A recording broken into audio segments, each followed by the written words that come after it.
in my heart. Today we are going to tackle the stages of love. Let's watch this.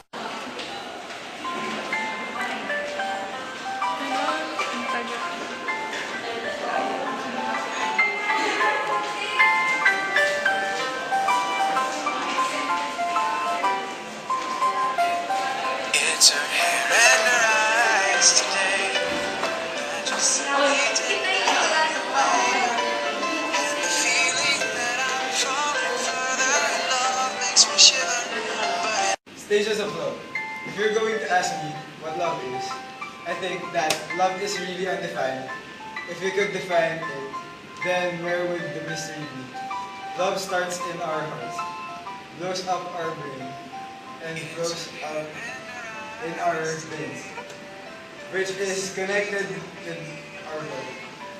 For me, the best example of love is when Jesus died on the cross. He rose again to save us from our sins. I know that love, we have different definitions of love in our minds, especially as kids. The stages of love. The first stage of love is puppy love. I know that it all started with crushes, simply because they're gorgeous, beautiful, and handsome women. Then after all, I realized that it was just a young word of love. Suddenly it disappears with the wind like there's no feeling at all. I believe that there are three categories of love. The first love, which will be the most memorable of them all. Then it goes to true love. When we gave everything to them, no distance and no space, and spaces mattered, and the last is the greatest love, which we dream to be our forever, that no matter what happened, we can do everything for our loved ones. The second category of love is true love.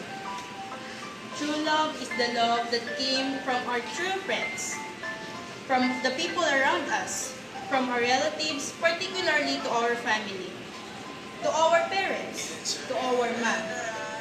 Yes, we believe in the saying that nobody is perfect. Even though our mom can commit mistakes, but despite of that, they still love us so much.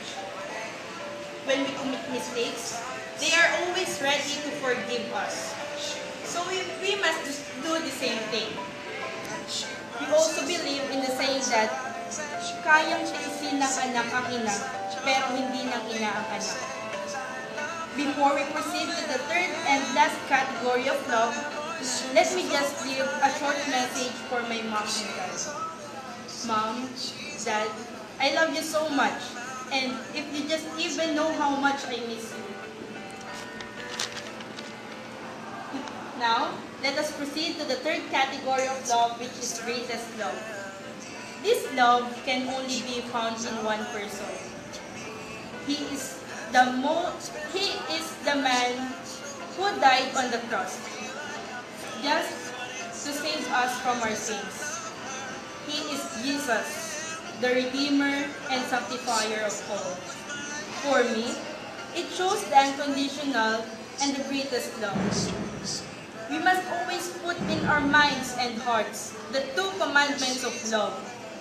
First, love the Lord our God with all our hearts, with all our soul, with all our mind, and with all our strength.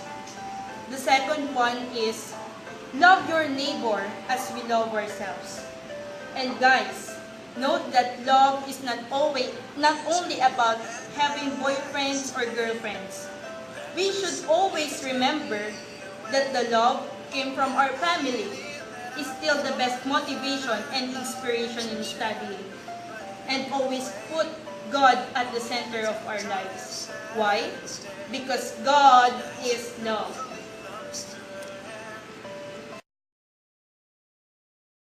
The category of love is true love. True love is the love around us, from our relatives, particularly to our family. Yes, we believe in the saying that nobody is perfect. In spite of that, they still love us so much, forgive us. So we must just do the same thing. Kasi ng anak ang ina, pero hindi ng ina ang anak. And if you just even know how much I miss you.